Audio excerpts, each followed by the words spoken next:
मोनदों बियो मोनसे हिस्ट्री बिनिनो गासैबोनि बेकबोन जोंजों खुन्थिया बायदि गसंथानानै दङ जोंनि बिटिसिनि चिफ मानगोनां प्रमद बर' सार दिनै जोंनि बड'लेण्डनि लाइमोनफ्रा जिबायदि इन्टारनेशनेल लेभेलनि मोनसे प्लेटफर्मखौ मोनदों जोङो रोजा रोजा साबायखर प्रमद बर' सारनो बावहरनांगोन आरो जोङो दिनै क्वार्टार फाइनालनि थाखाय क्वालिफाइड जाबाय जोङो बेवहाय थाद'नाय नङा जोंनि मिशना एबार ट्रफिखौ लानानै न'आव बड'लेण्डआव फैनायनिसो खामानि क्वार्टार फाइनाला जोंना क'क्राझारावनो जागोन 16 तारिखआव नाथाय सोर टीमा फैगोन बे फाइनाल जाथ'वाखै दा मोनानि गेजेराव फाइनाल जागोन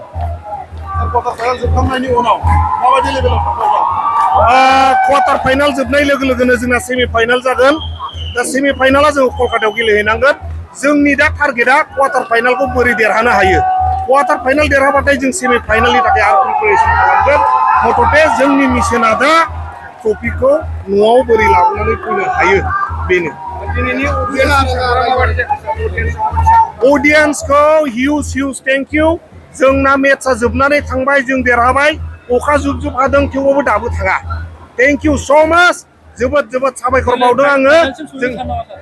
जोङो फाइनालसिमल' नङा जों ट्रफिखौनो लाबोनो थाखाय नाजाबाय थादों जोङो जुदि क्वार्टार फाइनालाव क्वालिफाइ जाबायबा जोङो ट्रफिखौ लाबोनो हायैनिबो जेबो मिनिं थानो हाया ISL आव गेलेनो थाखाय बेवहाय डिफारेन्ट मोनसे स्टेज दं जेब्ला नोङो आई लीग गेलेयो आई लीगआव जुदि चेम्पियन जायोबा बे चेम्पियन टीमा जोंना ISL आव सेलेक्ट जायो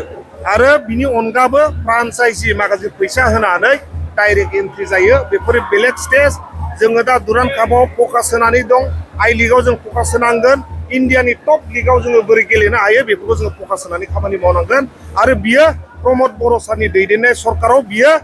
जाथावगौ रायजो राजाफ्रा बड'लेण्डनि रायजो राजा बिथांमोनहा उदालगुरिनिफ्राय लानानै सनितपुरनिफ्राय लानानै श्रीरामपुरसिम बिथांमोनहा लोब फैदों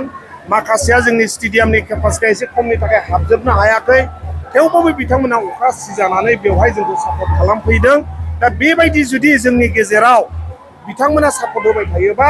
जोंनि ओनसोलनिफ्राय साबसिननिफ्राय हामसिन आरोबाव प्लेयार ओंखारगोन होननानै जों मिजिंथिनो हायो क्वार्टार फाइनाला 16 तारिखआव हरनि 7टायाव सेम टाइम खिन्थु सोर टीमा फैगोन बे फाइनाल जाथ'वाखै हरनि 10टासोआव थेंक इउ